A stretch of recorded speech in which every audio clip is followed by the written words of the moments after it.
Worried your cat is too bored at home? Today we'll be building a robot that keeps your cat entertained for hours. In this video, I'll show you step by step how to create a simple robotic toy your cat will love. So grab your tools and let's get started.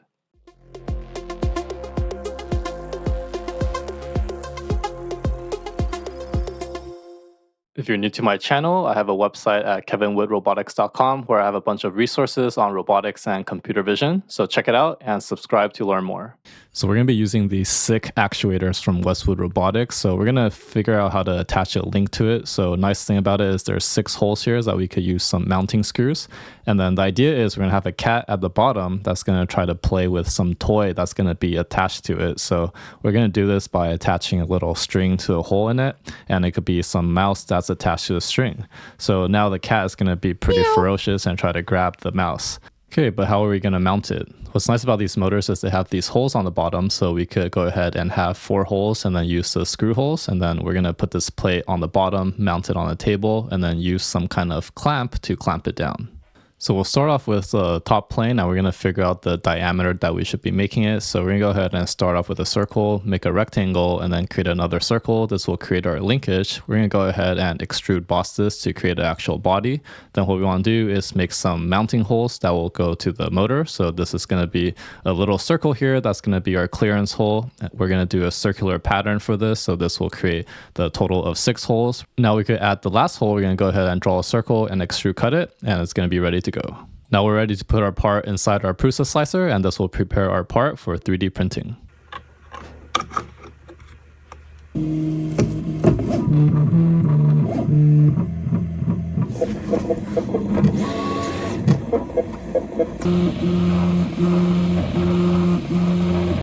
Alright, it's done.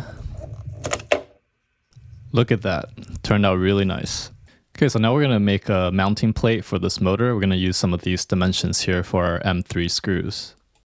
So to make the base plate, I decided to take a piece of wood that I had and then draw the hole locations. And then after that, I got my drill bit. I'm going to choose a drill bit that will fit my M3 screws. So I decided to take this and then go ahead and use my power drill to drill some holes.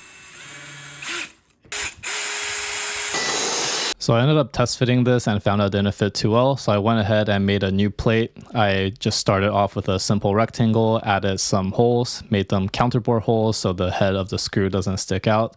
I resized it so it's a little bit slimmer, and then I checked it in my assembly to make sure that everything is going to fit properly and that when the part that sticks out is going to be enough to actually clamp it down. So it looks like it's good. Now we're going to go ahead and put this part in our Brushless slicer to prepare our 3D print. All right, it's done. Let's go ahead and test fit it now with the motors. I'm going to put my screws on here and you can see it fits. So I realized some of the holes was actually not perfectly symmetrical, so I went ahead and updated those, and while I was at it, I slimmed it down and then added some cat ears to make it look a little bit more pet friendly.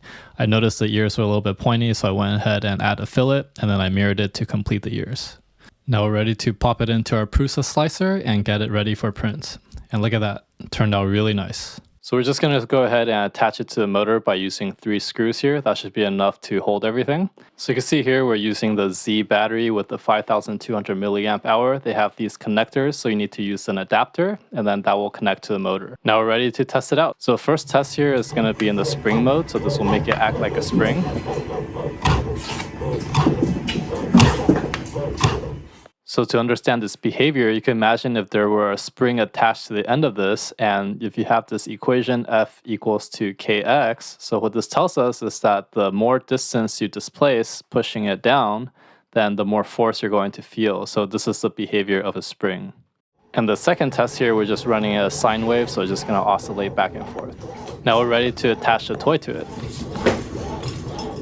So all of this works because we're using what's called the PID control. So PID control are different gains that we can put to our system to change the behavior, but the P gain is going to allow us to get closer to our desired value. So imagine this is our desired value here. We have the integral gain, so this is going to help us eliminate some steady state error. And the derivative gain will kind of change how quickly we're trying to have our response. All right, let's get back to testing. So the cat's a little bit scared right now, not quite sure what to do, but we'll wait and see. So I decided to add some feather to it to attract more attention, and it seems to be working. Right here, I started running it in spring mode. You can see that he's still having lots of fun. And you can see right here, he just won't let go of the toy.